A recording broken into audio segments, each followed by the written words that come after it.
Hello, everybody. Welcome to our training call today. This is the CHEJ training call on fighting pyrolysis and gasification. My name is Hunter Marion. I am a community organizer and IT specialist for CHEJ.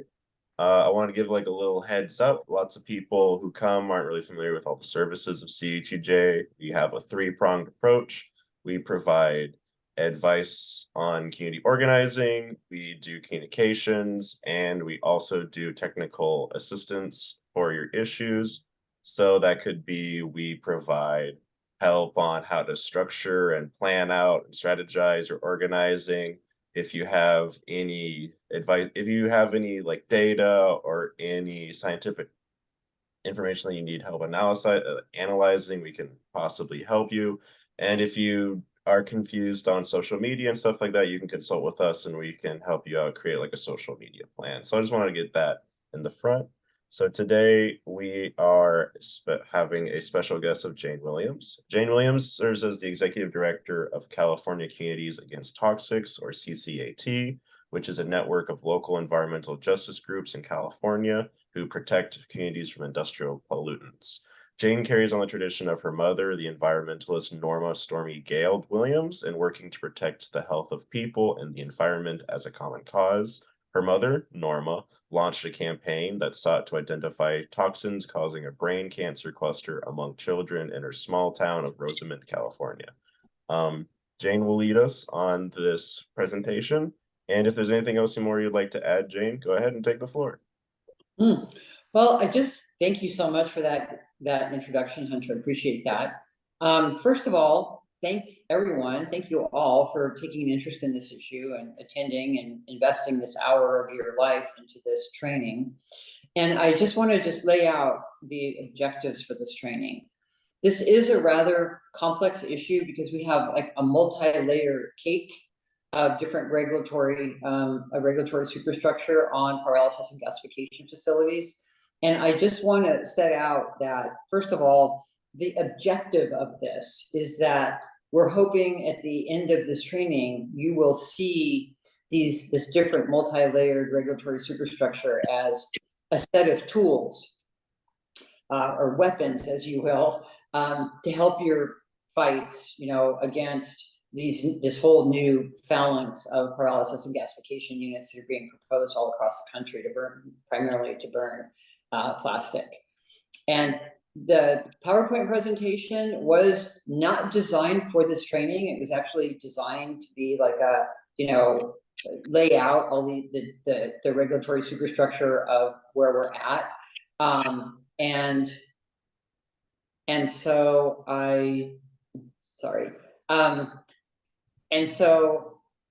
if we need additional time at the end of this, after this training is over, I'll put out there that I could like do an office hour or something like that, where people could come with specific questions about a specific facility or what's going on in this region of EPA or why this state is interpreting this or things like that. So the objective here is to give you a set of tools and a set of weapons that you can use in these frontline site fights, of which we have many. So this is specifically about the Clean Air Act. It's not about the Resource Conservation and Recovery Act. It's not about the Clean Water Act or stormwater. It's all about how these air regulations work together on pyrolysis and gasification facilities specifically. Okay, next slide. Okay, so there's 3 different federal actions that have occurred just over the last year that come together to make it much more difficult to site these facilities and much more difficult to get investors in these facilities. And that's specifically what I'm going to talk about today. I'm going to talk about the Good Neighbor Rule, about how it affects states that are subject to the rule, which states are subject to the rule, which states will be subject to the rule, and how the Good Neighbor Rule and the withdrawal of the proposed pyrolysis and gasification exemption from the Clean Air Act and a new rule, which has yet to be issued, but will be issued in the next 18 months, which is the municipal waste combustion NESHAP rule, how all three of these regulations will work together to both regulate emissions from pyrolysis and gasification facilities and also create pretty big disincentives for the siting of these facilities. So next slide, Hunter. So the Trump administration had proposed to exempt these facilities from the Clean Air Act. They had put an exemption in an unrelated regulation that would have basically removed pyrolysis and gasification facilities specifically from the National Emission Standards for Hazardous Air Pollution, which are Section 129 of the Clean Air Act. Now, prior to that proposed exemption, these facilities, pyrolysis and gasification, were regulated under the Act if you're burning trash, okay? Which plastic is trash, it still is trash. So we did a nationwide campaign to basically get the new Biden administration to pull that proposed exemption, and we were essentially successful in doing that. So next slide. So what really is pyrolysis and gasification? So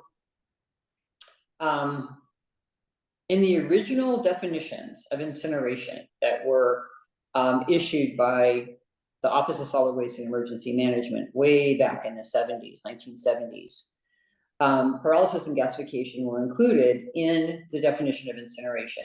So when you think of an incinerator, you think, oh, it's burning trash, or it's burning, you know, hazardous waste, or it's burning sewage sludge, and you have all this air that they're pushing through it. And like most people understand what an incinerator is, right? If you talk to someone as you're sitting next to on an airplane or a bus and you asked them what an incinerator was, they would give you, you know, some idea of what it is. Well, incineration is actually many different things, okay? One of the things that's an incinerator is a car bottom furnace. You'd wonder, what the hell is a car bottom furnace, right? Well, it's a type of incineration. There's another one called a cigar burner, where they basically take like a big storage container and they put like coals in the bottom of it, and then they lay waste on top of it, and they close it all up and they cook the waste. Cigar furnace. So my point of this is, if you go and look in the original regulations way back, you know, half a century ago, on what was an incinerator, pyrolysis and gasification were in there. And it's really about the temperature at which combustion is occurring. And so this slide sort of illustrates that, right?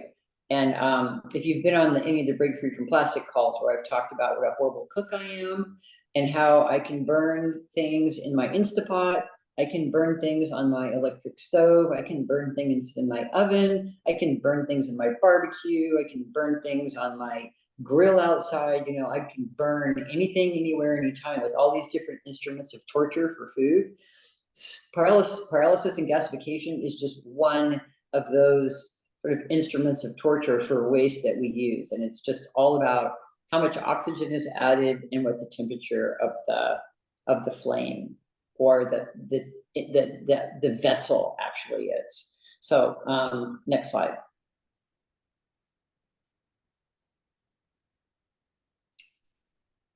Okay, so here's where we sort of get into the meat of this. There's 3 federal actions that are working together that regulate pyrolysis and gasification. And it's a little bit, this is where things start to get just a little bit complex. So all pyrolysis and gasification units are regulated by the Clean Air Act as if they're burning plastics or any kind of solid waste by the Municipal Waste Combustion Act, by Municipal Waste Combustor Rule, which is Section 129 of the Clean Air Act. And we have new regulations that are going to come out for that particular set of rules. There's actually a proposed regulation that will come out in December of this year, like in 6 weeks. And then the final regulation will come out in December of next year. And that regulation will basically establish new limits for things like dioxins and furans and lead and arsenic and polyaromatic hydrocarbons and other pollutants. So that is going to be a new regulation that is on the horizon, that any facility that's proposed now will have to meet. And the reason that's important, and I'm going to talk about this municipal waste incinerator rule, the reason that's important is because when investors look at an investment, they want to know, okay, I'm investing in, you know, an incinerator. What are going to be the operation and maintenance costs? How much money am I going to make from this investment? Well, when you have these regulations that are not yet promulgated, they're not yet issued, it creates regulatory uncertainty. And that regulatory uncertainty is a weapon that can be used for frontline communities that are fighting these facilities to basically create impediments to investment. And it's actually one of the most effective ways to kill a facility, is to keep pointing investors to, well, you don't know what standards you're going to have to meet. And you don't know whether you're going to have to put in, you know, a high efficiency scrubber or a low efficiency scrubber or a no scrubber. And it's that kind of regulatory uncertainty that creates impediments to investment. The withdrawal of the proposed pyrolysis and gasification exemption firmly puts pyrolysis and gasification in that rule, that municipal waste incinerator rule, and firmly puts it under Section 129 of the Clean Air Act. It's very clear that facilities that were built in the past are going to have to comply, even if they were given a comfort letter or a waiver. And all new facilities will have to comply with this new municipal waste incineration rule. So hopefully that's very clear to everybody listening. Now, the challenge here is there's another regulation called the Good Neighbor Rule. So the municipal waste incineration rule, it basically is all about the hazardous air pollutants that come out of the incinerator. The Good Neighbor Rule is about criteria pollutants, about NOx and SOx in particulate matter. And the Good Neighbor Rule requires facilities burning trash to reduce their NOx emissions significantly, and it's prescriptive. It requires a specific kind of control technology called advanced selective catalytic reduction. And this was a pretty big win for us that we got municipal waste combustion included in the Good Neighbor Rule. It was not in the proposal. It was not in the proposed rule. Let me talk about, and the Good Neighbor Rule is complicated because some states are in and some states are out, and some states are going to be coming into that rule. So can we get to the next slide? So on March 15th of this year, EPA released this final Good Neighbor Plan, the rule, to require states that are upwind of states that are having ozone problems from certain kinds of combustion facilities to control their emissions. And in that final rule, okay, the municipal waste combustion facilities were included as sources that were covered in this Good Neighbor Plan. And those are, you know, trying to get states that are downwind to basically help downwind states comply with the National Ambient Air Quality Standards for ozone. Next slide. So how does this rule affect states that have to comply with it? So the bottom line is that states have to come up with a plan, and their plan, which is called SIP, State Implementation Plan, has to ensure that the facilities that are covered in the Good Neighbor Rule essentially bolt on new air pollution control equipment. Okay, so it requires the states to ensure that NOx emissions from the sources that are covered besides incinerators are things like steel mills, cement plants, large power plants. Okay, so any source within a covered state that's emitting an air pollutant in amounts which will contribute significantly to non-attainment or interfere with maintenance of attainment by any state are covered. All right. So next slide.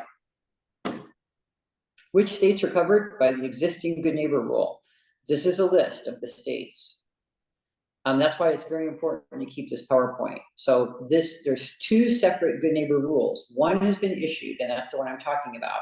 Now there's going to be a second rule that's also going to be issued. And it's going to cover different states. They're going to essentially add New Mexico, Arizona, Tennessee, Iowa, and Kansas are also going to be covered by this existing good neighbor rule. So you can see from the list of states that it's just, we have 50 states in the country. You can see that not all states are covered, and some states like California are just covered for power plants. I'm not sure exactly why, but for some states, only power plants are covered, not municipal waste incinerators or cement kilns or other things. So you can see how we have a number of proposals in Ohio and Pennsylvania and West Virginia. Right now, I think there's 8 or 9 proposals just in those 3 states. You can see why this good neighbor rule is so important. So next slide. So to make things more complicated, once the good neighbor rule was issued, a number of states sued the federal government to halt the implementation of the rule's requirements, because they are essentially playing downfield blocking for industry by saying, we don't want to have our industrial base have to install advanced air pollution controls. The rule's requirements have currently been stayed in those states, and they're not in place. So this is a list of the states that are covered by the rule, but the rule is not currently enforced because they've sued.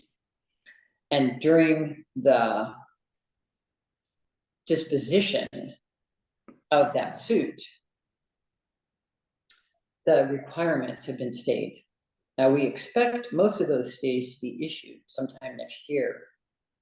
But this is also, it's a bit of a setback, it's a little bit frustrating. But the bottom line is, if you remember from the very beginning of me starting to talk, I talked about how regulatory uncertainty is actually like a good thing, because it gets, investors don't like it. They're like, wait, is this state going to have to comply with this regulation down the road? And it's going to be much more expensive to operate this large piece of industrial infrastructure. So although sort of a setback from the environmental movement that so many states sued the government, and that the requirements for the good neighbor rule have been stayed, this concept of creating regulatory uncertainty has again a tendency to restrict investment. So and you can see I put in here, so Alabama and Minnesota are 2 states that sued, but only the good neighbor rule only covers electric generating units, which are power plants in those states. Okay, so you can understand now why I can, hopefully kind of keep this PowerPoint because of how complicated this is. All right, so the next slide. So these are the states where the good neighbor requirement is currently in place, and where facilities have a duty to bolt on air pollution controls for NOx emissions. And so you will see states like New Jersey, Ohio, Pennsylvania, Virginia, Indiana, Illinois. I think there are proposed pyrolysis facilities in almost all of those states now. So unfortunately for Michigan, it's only electric generating units, only power plants. I'm not 100% sure. I don't really know why that is, but these are the states where if you're going to build a pyrolysis or gasification unit, the duty to bolt on advanced selective catalytic reduction is very clear. So you know that you're going to have to make investments to bolt that piece of equipment on and operate and maintain that piece of equipment. So let's take just a quick break here. I know I've thrown a lot of information at you. We're about 20 minutes in to this presentation. You may have burning questions like, you know, whatever. I can't do that, but let's see, like, what types of questions do we think we might get? And we'll take like just a quick 5 to 6 minutes. I'm gonna also reiterate, because I've been noticing in the chat, everyone after this call is going to receive this PowerPoint. They're going to receive a recording and any other materials that Jane you would like to give, we will provide as well in a follow-up email, likely this Friday. So don't, if you're not following along, you'll get it. So don't worry.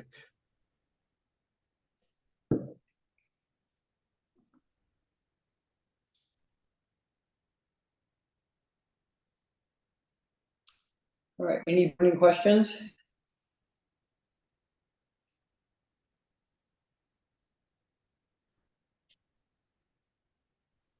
Okay, I got this one in the chat first. I'm My sorry. hand is up. So Sarah Carpenter asks, a neighboring town is trying to put in a sludge pyrolysis plant. From the internet, it looks like NOx can be very high. She's typing it as we go. If you want to unmute yourself, Sarah, you can go ahead and talk. Hi, this is Sarah. Can you hear me? Yes.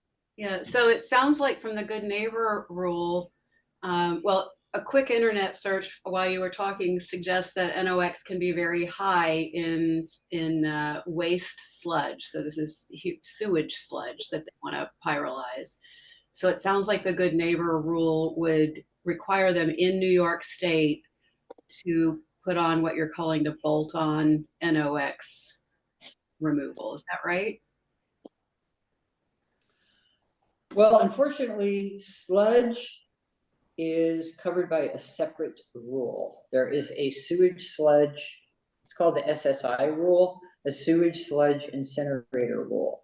So believe it or not, sewage sludge is considered a waste, and it is a solid waste, but it has its own rule. And sewage sludge incinerators were not added to the good neighbor rule. They have a separate NESHAP rule. Oh, that's not good. Yes, it's not optimal, but I mean, they will have to comply with the existing sewage sludge incinerator rule. And that's something we're kind of have to take a look at what's going on there. So, yeah, it's a separate rule. Sewage sludge incinerators are not considered municipal waste incinerators.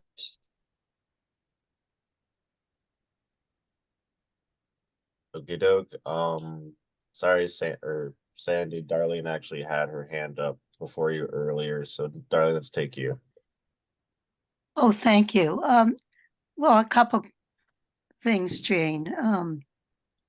When you leave it up to the states to set standards, you get standards all over the map. It's very problematic on anything. So that's of concern. But the last thing you said about sewage sludge is under a different rule. I didn't catch that. Could you repeat it?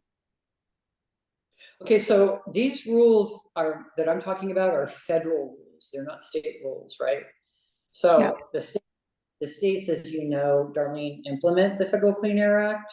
Almost all states have delegated authorities, but they do have to follow federal rules. And these are all federal rules, not state rules. So sewage sludge incinerators are a different source category than municipal waste combustion units.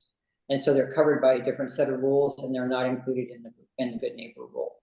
Only municipal waste combustion, municipal waste incinerators or municipal waste combustors is what the rule is called, are included in good neighbor.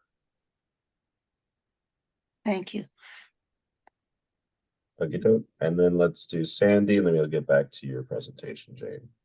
Okay. Thanks. My group is working to fight the Encina plastics waste processing plant, and they have continually said that they have a pilot project, but it looks like that's kind of a big lie. And so we have no resources for finding out about what the likely air pollution is from this plant. Are there resources we can use to estimate that? from what they say about the amount of plastic they're gonna burn and the products coming out? Do you have like a tonnage that they've proposed? 450,000 tons per year, which I think is bigger than anyone who's trying this has ever done, and no one has succeeded, but that's what they're saying.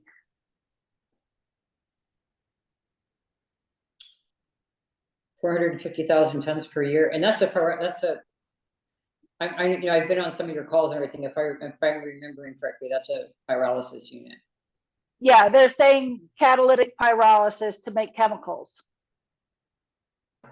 So, Sarah, are you on the Break Free from Plastic listserv?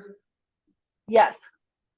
So I just posted, that the Fulcrum facility, which is, well, it's actually the facility that's in Reno, Nevada. Basically, they just defaulted on their bonds. That Encina facility is supposed to be a similar type of facility, just like the Fulcrum facility proposed for Gary, Indiana. And so the facility that was built in Reno, it's like essentially like scrap metal now. Like it's not producing anything it said it would produce. So the Encina facility proposed for Pennsylvania, the pyrolysis unit, would have to meet all these different requirements that I'm talking about, all these federal laws. So there is a way with the proposed tonnage, to kind of do like a back of the envelope calculation. But the way the municipal waste combustor rule works, it's 250 tons per day is what gets you in. So if you're burning 250 tons per day of plastic, you would be captured by the rule, and you would be captured by the requirements of the good neighbor rule as well. Right. But we could, even if we could just say it's going to have NOx and SOx and particulate matter, and these are the things that are going to come out, even if we didn't have exact numbers, would be valuable for us in our messaging. Oh, you can't burn plastic without making a bunch of junk. I mean, a whole bunch. Burning plastic is wow. I mean, it's highly polluting. So we can talk offline. I know that the Encina comms calls, I have those in my calendar. Sometimes I'm able to jump into them, but you could just basically take like the Baltimore incinerator and look at its emissions and use those and say, well, this is what's coming out of this incinerator. And most of those larger incinerators, the vast majority of what they are burning, any incinerator that's large, that's in a city that has a recycling program for like things like paper and municipal waste that's hazardous, batteries and stuff like that. Its emission profile is going to look similar to what Encina would have, right? Because most large incinerators, a big part of their feedstock is plastic. Great, thank you. That's very helpful. Okay. I'm going to put the slides back on screen now. Oh, thank you so much, Hunter. You're welcome. Okay, so you can see from this slide, this is states where the Clean Neighbor Rule requirements are in place and where they will stay in place. And that's because these states did not challenge the rule. So for instance, the Encina facility, the proposed Encina incinerator in Pennsylvania, whoever those investors are, has to see like, okay, if we build this facility, we're going to have to put on the advanced selective catalytic reduction. Like they already know that. And so that facility is going to have to comply with that. And they would have to comply with the existing municipal waste combustion rule. But because the facility is not built yet, they're actually going to have to comply with the new standards of the new rule. Okay.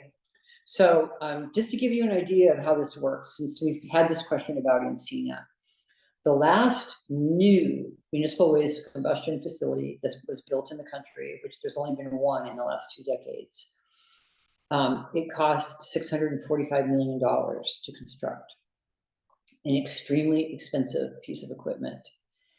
The reason it was so costly is because of it had to meet the way in which these Clean Air Act rules are issued. There's two parts of it. The one part of the rule for the NESHAP now, for the hazardous air pollutant rules, it's if you're an existing facility, you have to meet certain emission limits. But if you're a new facility, if you haven't been built yet, the new emission limits, those requirements are usually much more stringent. And those new limits, as they're set in the rules, are always based on newer, more advanced control technologies for air pollution. And so that's why the only new incinerator that's been built was $645 million. So I've always wondered about, like, Encina, which is proposing like a huge amount of tonnage here, 450,000 tons per year. You know, it would be a large municipal waste combustor. And so it's going to have to meet all those new requirements. So it's going to be an incredibly expensive piece of industrial machinery to build. And that's why it's very important to keep this slide.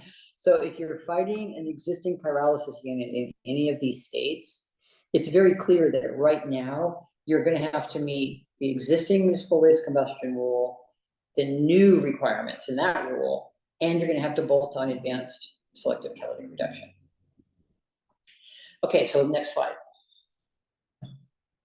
All right, so this is the slide that talks about how there's this layering, right?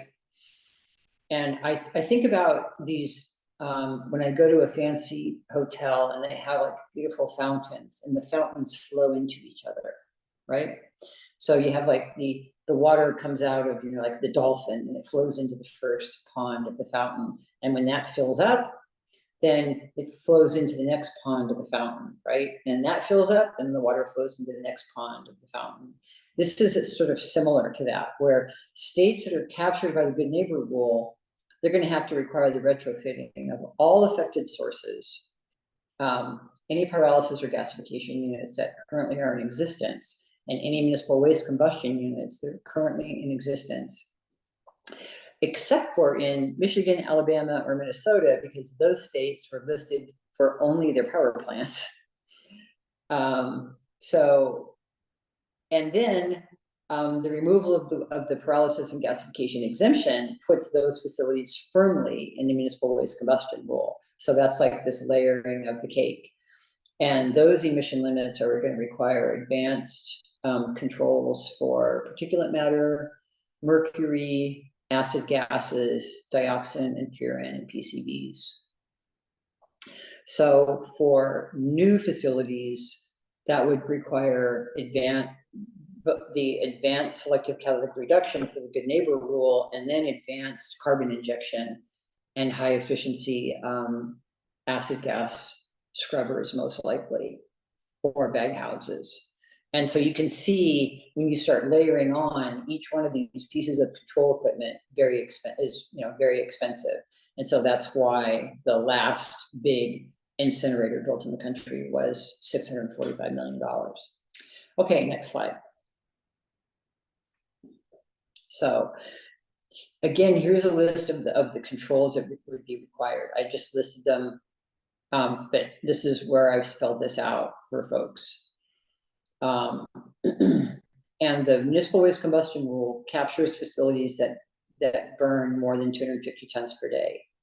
So I do expect to see facilities try to burn 249 tons per day, or states to issue permits for 249 tons per day to try to avoid the requirements of the municipal waste combustion rule.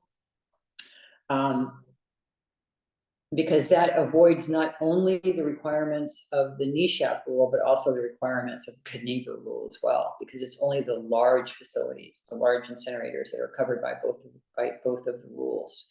So, and here you see me list what types of controls might the new municipal waste combustion rule require, which is the activated carbon injection, the higher efficiency acid gas scrubbers, and then either bag houses or even perhaps electrostatic precipitators for the particulate controls.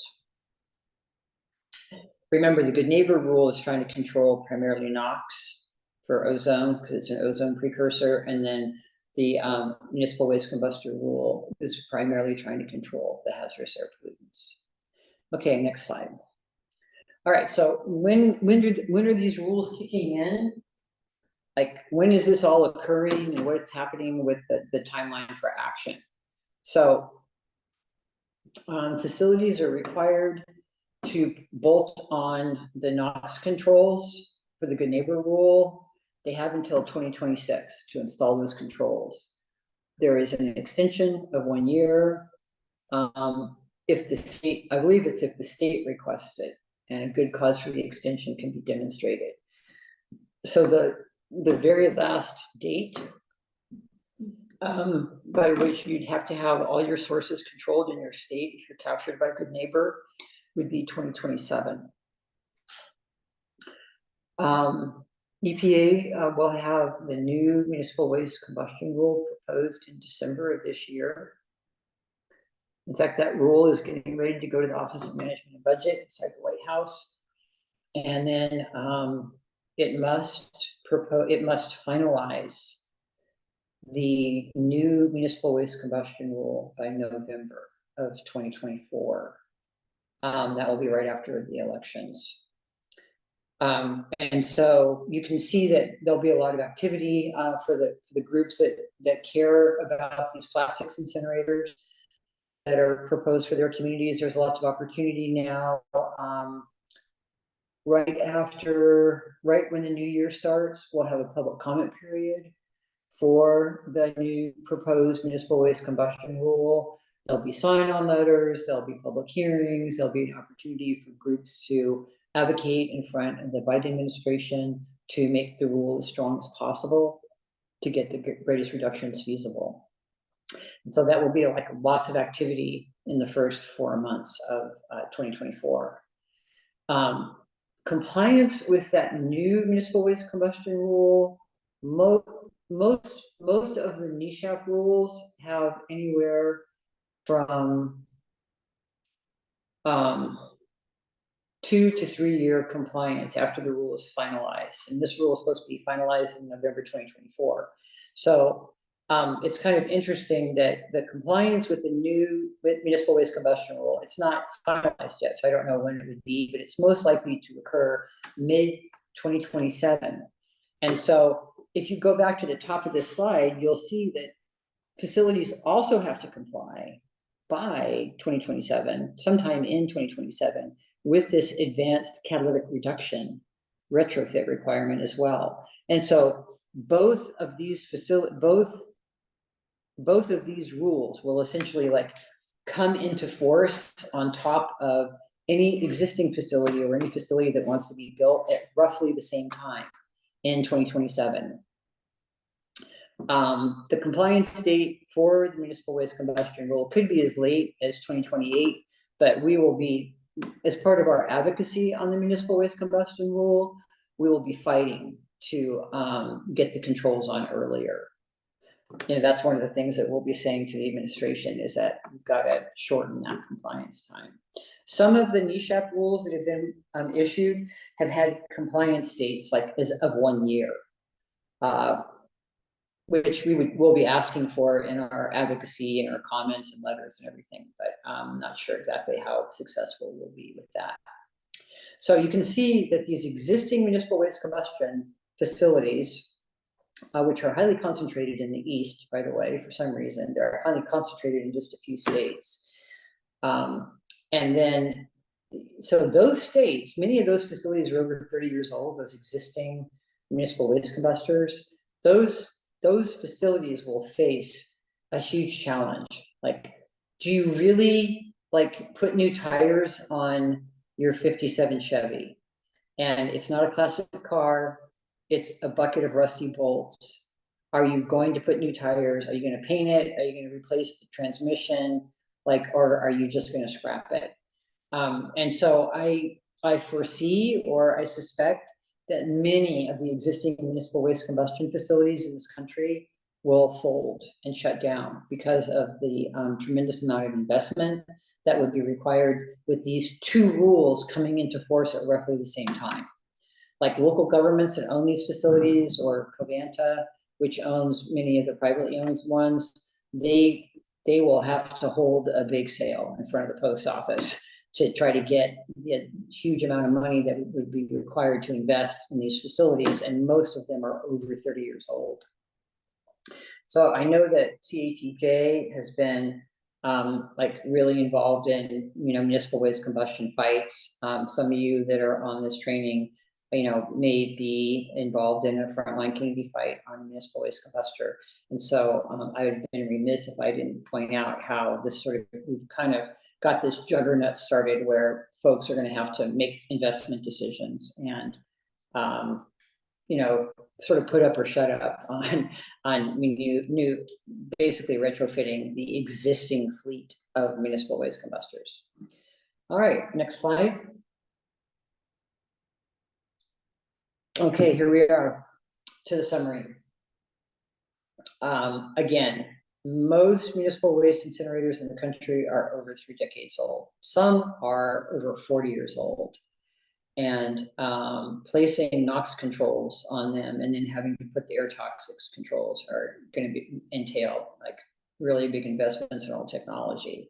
So there's a huge opportunity for people who are living in these frontline communities and have had to endure these horrific emissions all these years to really start thinking about, you know, what those replacement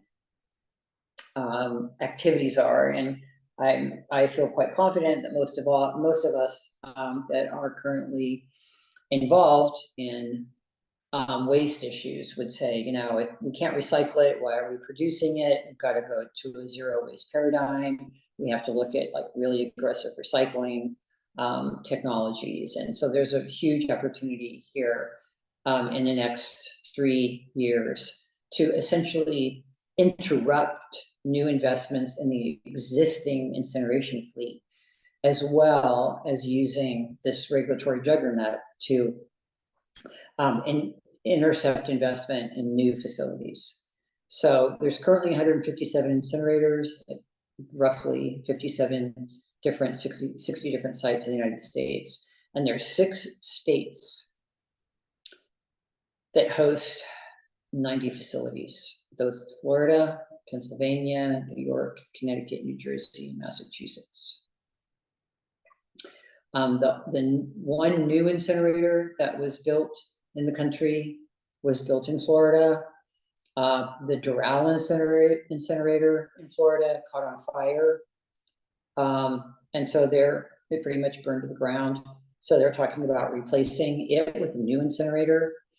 So because Florida is so swampy, and they just can't seem to find their way to recycling anything, and they don't like landfills, it's the only state where, again, the only state that's built a new incinerator in the last 20 years and is proposing a new, large, huge incinerator to replace the one that burned down. So I would say most of the states that have incinerators they know that this is coming. And so those state agency directors are going to be thinking about how are we going to be managing all this waste if we can't burn it. And so there is like a huge opportunity here for the advocacy community to come together and really start talking about zero waste and zero waste goals. So all new incinerators like the proposed Doral incinerator, as well as all the proposed plastic and gasification facilities, which, by the way, I have not really seen a gasification facility. Gasification facilities are extremely energy intensive. They use a lot of energy, and I haven't really seen any proposed gasification facilities in the United States for since we worked on this issue in California over 2 decades ago. So it's mainly pyrolysis facilities that we see proposed because the energy requirements are less. So all of these new incinerators are going to have to comply with both the municipal waste combustion rule and good neighbor rule. All right, next slide. there's my contact information. So let's open it up for like questions, discussion. I'm sure there's a lot of thoughts here. And again, I do put out the idea there that if we have like, you know, lots of questions or really in-depth discussion, we could do an office hour at some point in the future. So, all right, Hunter, I'm going to let you facilitate all this. Started going through the chat. Oh, okay. Tamala raised her hand. Go ahead, Tamala. Yeah, so this is actually on the incineration plants. I've had professors tell me that the incineration plants don't release anything other than water, and they don't acknowledge the dioxins, the furans, NOx, or sulfur dioxide. And I know that unless they update their scrubbers, which should be done like kind of like monthly, that all those definitely are present. And then I'm not sure about if they're not kept up to date, because they're supposed to be really expensive, if all those chemicals are still getting emitted even with them. You know, I'm thinking of the York, Pennsylvania, and the Philly Covanta plant in particular. I know it's very old. Was there a question there? Yeah, so the question is more than water getting released from these incineration plants? Well, have you ever barbecued steak? Yes. Can you smell it when you barbecue it? Yes. Yeah. So the whole concept of adding heat to a solid is that you energize the molecules and you vaporize them. That's why you can smell the steak when it's cooking. Right. So I guess, you know, like my answer to the professors who are saying, these are Penn State professors, you know, they're trying to convince me that because of technology, I'm assuming the scrubbers, that no hazardous chemicals are being released. So I'm just trying to see if we can, if there's what your opinion is in literature and verification that I could share with them. Okay, so I mean, yes, it kind of defies physics, right? That matter cannot be created nor destroyed. And if you heat a solid, then you're vaporizing it.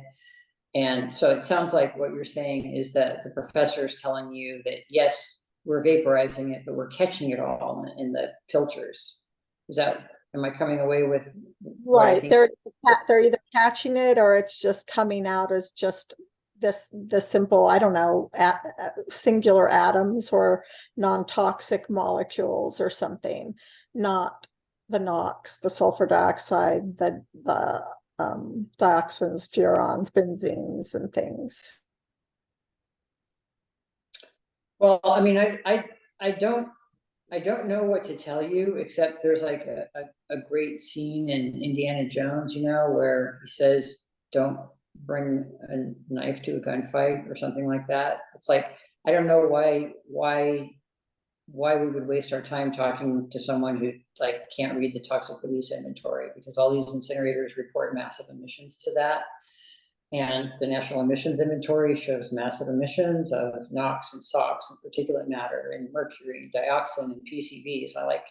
It's kind of like saying, you know, that matter doesn't exist. It's like those people are kind of living in a different universe. So there's all kinds of information in front of us that incinerators emit all kinds of toxic compounds. And that's why we regulate them, right? Steven? Yeah, I just want to add to that. One way I answer that question when I get it is I ask whoever's making those statements, these professors in this case, to give you the data that backs up their statement. It's one thing to say it. It's another thing to have science and data that says we tested, this is what we found, and it's nothing. To just say it is just somebody's talking. Ask them for the data. Ask them for the results of the tests that they did that came to that conclusion. They never will give it to you because they don't have it. Yeah.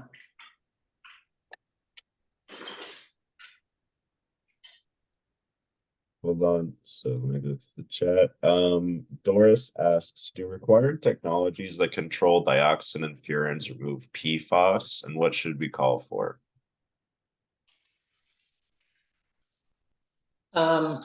No, activated carbon injection is what we use to remove mercury and dioxins from the gas stream. And there's no evidence that, think of activated carbon like flypaper for compounds in the air. There's no evidence that perfluorinated compounds, which are highly mobile, would stick to activated carbon.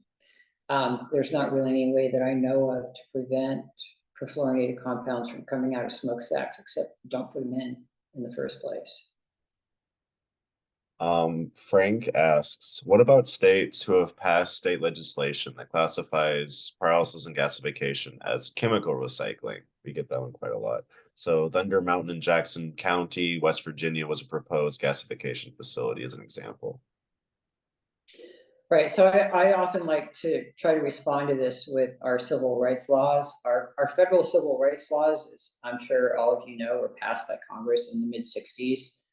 And, you know, one of the outcomes of that was that schools were desegregated in the South. And there's a famous, you know, fight between, you know, getting Ruby Bridges to be able to go to the school that she wants, and the National Guard and Governor Wallace and all that, right? So the laws that I'm talking about here are federal laws. They are federally enforceable, and they are federal laws, very similar to the Civil Rights Act. So just like the state cannot pass a law that says all Black kids have to go to this school, the states, the many states that passed state laws exempting pyrolysis and gasification from the Federal Clean Air Act, those laws are not enforced under these federal rules, because these are federal rules. And so it is something to really pay attention to, because I can see in states where EPA is very weak, that EPA will like turn a blind eye and allow state agencies, you know, to claim that, oh no, you're exempt. You're not. So I just think we have to be very What was that noise? similar. It makes such a pretty noise. Sorry about that. Okay, so we just have to recognize that a state cannot overturn a federal law, and that's what we were successful in doing here, is getting the federal government to act. Okay, one last question. This one's from Renee, and I can actually answer this one. So how does pyrolysis and gasification impact the health of humans? I can answer this by saying that we actually did a pyrolysis and gasification impact video last year. So if you were to go to the CHEJ website, we have all of our training calls listed on the free training recordings page, and you can scroll through to the November 2022 edition, which goes into how pyrolysis and gasification impacts the health of people living in facilities around it. Because this one is focusing more on like how to get rid of them. That training call focuses more on what it does to people. So Renee, if you're interested in that, go look that up. There's actually a clip in one of your slides, Jane, that cites Gaia, which is an organization bent on fighting them. One of the members of Gaia actually hosted that call and goes into a really good overview of everything about how it impacts people. I'd highly recommend checking that out. Yeah, well, when you burn, you know, trash incineration is one of the most toxic and egregious assaults on public health that you can have. I work on many industrial facilities, and pyrolysis facilities, pyrolysis gasification, municipal waste incinerators are major emitters of mercury, with controls, major emitters of dioxin, furans, and PCBs, because PCBs are created as products of incomplete combustion. They're major emitters of particulate matter, which now we know causes preterm birth and, you know, all kinds of really horrific cardiovascular effects to the elderly. and major NOx emitters. So when you look at across the lead emitters, I don't know if you know this or not, but municipal waste combustion units are one of the top emitters of lead in the country. They emit, the municipal waste combustion fleet in this country emits more lead than lead smelters. Bet you didn't know that, Hunter. Yeah. So, you know, every pollutant that I have spent my 30-year career working on, they're like in the top, you know, either 5 or sometimes 10, you know, sources: particulate matter, NOx, mercury, lead, perfluorinateds. We know that perfluorinateds are coming out of these smokestacks, and PCBs. So it's really bad stuff. And that's with controls. Like, this is what's coming out with the existing controls in place. Okay, I think that makes time. So thank you very much, Jane, for coming on. Really, really appreciate you hosting this event. And again, to recap, probably within the week, I'd say Friday, everyone is going to be receiving a recording of this call, the slides, and anything else you'd like to give out, Jane. So thank you again very much for hosting this, and I hope everyone else has a wonderful Thanksgiving. Thank you so much.